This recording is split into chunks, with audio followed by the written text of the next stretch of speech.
तर मित्रांनो नमस्कार. कमळी या मालिकेच्या 30 एप्रिलच्या एपिसोडमध्ये आपण बघणार आहोत. खूप छान असा ट्विस्ट आपल्याला बघायला मिळणार आहे. ऋषी आणि कमळीचा साखरपुडा म्हणजे त्यांची एंगेजमेंट पार पडणार आहे आणि खूप मोठ्या गोष्टीचा खुलासा देखील होणार आहे. तर एपिसोड खरंच शेवटपर्यंत नक्की बघा.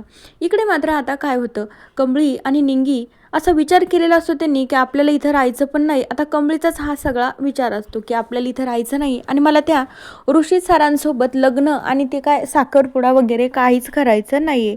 त्या वेळामध्ये निंगीनं मात्र अनेक प्रश्न कमळीला विचारले होते, पण कमळीनं तिच्या प्रत्येक प्रश्नाचं काही उत्तर तर दिलं नाही. तिला पण म्हणली की तू बॅग पॅक कर, आपल्याला लवकरात लवकर जायचं आहे.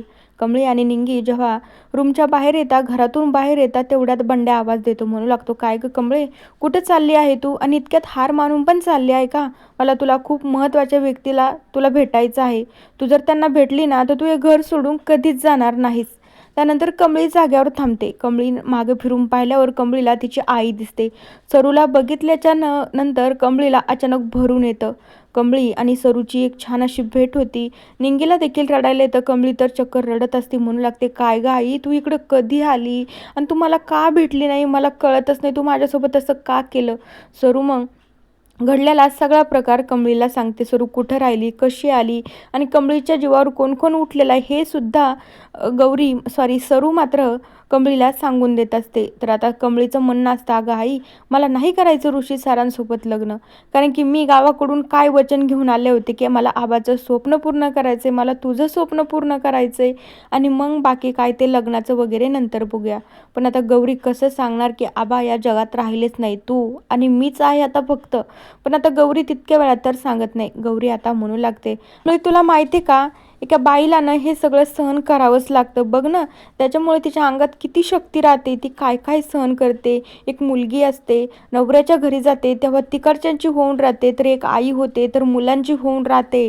जेव्हा तिला सून येते तेव्हा ती सासू होऊन राहते. एका बाईला किती प्रकारचं वेगळं वेगळं होऊन राहावं लागतं. त्याच्यामुळे तिच्यामध्ये ती क्षमता देवाने दिलेली आहे, ती तितकं खंबीरपणे तिनं सहन करावं. त्याच्यामुळे कमळी थोड्याफार गोष्टी तर आपल्याला सहन कराव्याच लागतात. तर आता त्यावेळी गौरीनं समजून सांगितल्याच्या नंतर कमळीच्या डोक्यात येतं की नाही बाबा, आई म्हणते ना तेच बरोबर आहे. मी जर अशी इथूनच जर पळ काढली तर यांना काय वाटेल. मला आता ऋषी सरांसोबत अंगठीचा कार्यक्रम करावाच लागेल. त्यानंतर कमळी उठून उभं राहते, घराकडे पाहते. तर निंगी आणि कमळी परत एकदा आतमध्ये जातात. उद्या दुसऱ्या दिवशी एंगेजमेंटसाठी कमळीला रेडी देखील व्हायचं असतं. कमळीनं मेहंदी वगैरे काढलेलीच असते.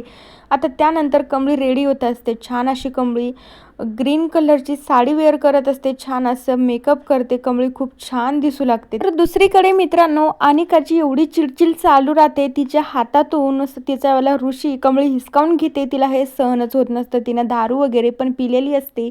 त्यानंतर ती रागिनी आणि कामिनीला इतकं बोलू लागते, म्हणू लागते, काय ग राणी आजी, तू एक आजी म्हणून तू माझ्यासाठी काय केलंय मला ते सांग.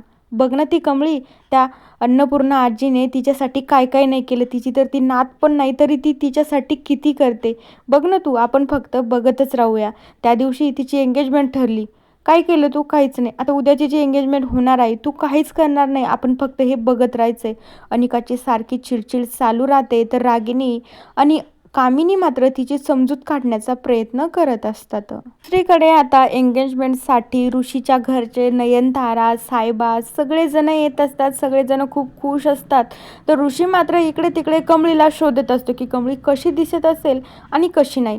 त्यानंतर अन्नपूर्णा सगळ्यांचं स्वागत करते. सगळेजण आत येतात. चहा वगैरे, पाणी वगैरे सगळ्यांचा पाहुणचार होतो. तर त्यानंतर आता इकडे कामिनी म्हणू लागते, हे बघ अनिका, तुला सांगते मी, अजूनही आपला खेळ संपलेला नाही, आपला खेळ अजून बाकी आहे.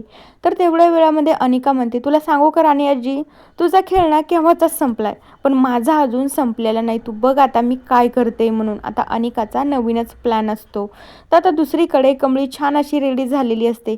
गौरी जेव्हा कमळीला बघते ना, गौरी भारावून जाते. म्हणू लागते, बापरे कमळी, ती गोड दिसते ग तू, जसं काय माझीच नजर तुला लागेल. आणि मग कमळीचं लहानपण गौरीला आठवत असतं. आता दुसरीकडे एंगेजमेंटसाठी सगळेजण येतात. गुरुजी येतात. एंगेजमेंट करायची सुरुवात असते. सगळेजण खूप खुश असतात. ऋषी आणि कमळी जेव्हा एकमेकांना अंगठ्या घालणार असतात तितक्या वेळामध्ये काय होतं, ऋषी आणि कमळी एकमेकांना अंगठ्या घालणार असतात. तेवढ्या वेळात कामिनी उठते. कामिनी म्हणू लागते, नाही, अजिबात ही एंगेजमेंट होऊ शकत नाही. तर आता नयनतारा म्हणू लागते, काय झालंय आता, तुम्हाला काय आलंय मधीच, आता छान असा कार्यक्रम पार पडतच तर होता ना.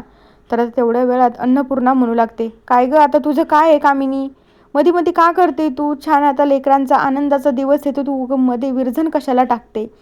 तर आता कामिनी म्हणू लागते, एक मिनिट सगळेजण थांबा, खरं तर ही एंगेजमेंट करायला ही तुमची नात नाहीच आहे ना. तर आता अन्नपूर्णा म्हणू लागते की कामिनी, तुझ्याकडे काहीतरी पुरावा आहेस का, इतकं तू बोलतेस तर. तर नयनतारा म्हणू लागते, मला तर ना कमळीवर पूर्ण विश्वास आहे, कमळी कधीच खोटं बोलू शकत नाही आणि कमळी यांचीच नात आहे. त्यानंतर आता नयनतारा म्हणू लागते, चला मग DNA टेस्टचे रिपोर्ट बघायला काय हरकत आहे. जेव्हा आता नयनतारा रिपोर्ट्स बघते तेव्हा ती म्हणू लागते, रिपोर्ट्स तर बरोबर आहेत ना, याच्यामध्ये राजनजी आणि कमळीचं शॅम्पल मॅच होते, म्हणजे ही यांचीच मुलगी आहे. आता तेवढ्या वेळामध्ये आणि कामिनीकडं ठोस पुरावा असतो, त्याच्यामुळे ते हे सगळं बोलत असतात. आता ऋषी आणि कमळी तर शांत बसतात. कमळीला माहीत असते नक्की यांच्यासमोर सत्य आलं आहे म्हणून. नयनतारा म्हणू लागते की कामिनीजी, तुम्हाला कळतंय का तुम्ही काय बोलताय, रिपोर्ट्समध्ये तर सॅम्पल मॅच होत आहे आणि तरी पण तुम्ही म्हणताय की कमळी यांची नात नाहीच आहे, कसं शक्य आहे. आता ज्यावेळी राजन मात्र त्या डॉक्टरकडं सॅम्पलचे रिपोर्ट्स आणायला गेला होता, तिथे राजानं त्यांना सांगितलं होतं की मला तुमच्याकडून रिपोर्ट्स घ्यायचेच नाही, मला फक्त हे रिपोर्ट्स चेंज करायचे आहेत. आता तेवढ्या वेळाची शूटिंग मात्र राजांची कोणीतरी काढून घेतली आणि तीच शूटिंग मात्र आता ह्या पुरावा म्हणून दाखवणार आहेत. आता कामिनी आणि रागिनी ठोस पुरावा दाखवतात, हे बघा कमळीनं यांची नात नाहीच आहे, मग याची एंगेजमेंट कशी होणार ऋषीसोबत. जेव्हा पुरावा दाखविल्यानं सगळ्यांच्या पायाखालची जमीन सरकते. राजन त्या डॉक्टरांसोबत म्हणत असतो की मला ना प्लीज पुरावे देऊ, सॉरी DNA टेस्टचे रिपोर्ट तुम्ही देऊच नका, मला फक्त रिपोर्ट्स चेंज करून द्या, मला फक्त मी सांगतो ना ते रिपोर्ट्स तुम्ही दाखवा.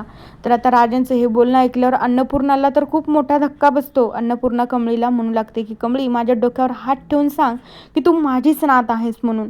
तर कमळीच्या डोळ्यात पाणी येतं. कमळी म्हणू लागते की नाही अन्नपूर्णा आजी, मी तुमची नात नाहीच आहे.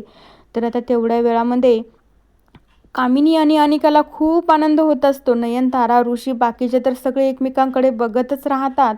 तर दुसरीकडे आता अन्नपूर्णा म्हणू लागते, इतका मोठा तू माझा विश्वासघात केला आहे ना कमळी, आता तुला या घरात जागाच नाही. आणि मग अन्नपूर्णा स्वतःच्या हाताने कमळीला पकडते आणि घराच्या बाहेर नेऊन टाकते. तर मित्रांनो, आता बघूया येणारा ट्विस्ट कसा असेल. कमळीला मात्र ऋषी एक्सेप्ट करेल का, की कमळी खरंच त्यांचीच नात आहे म्हणून हे सिद्ध करेल, तर बघूया. तोपर्यंत या मालिकेच्या पुढील भागांच्या अपडेट्ससाठी आपल्या चॅनेलला नक्की सबस्क्राईब करा. So bye.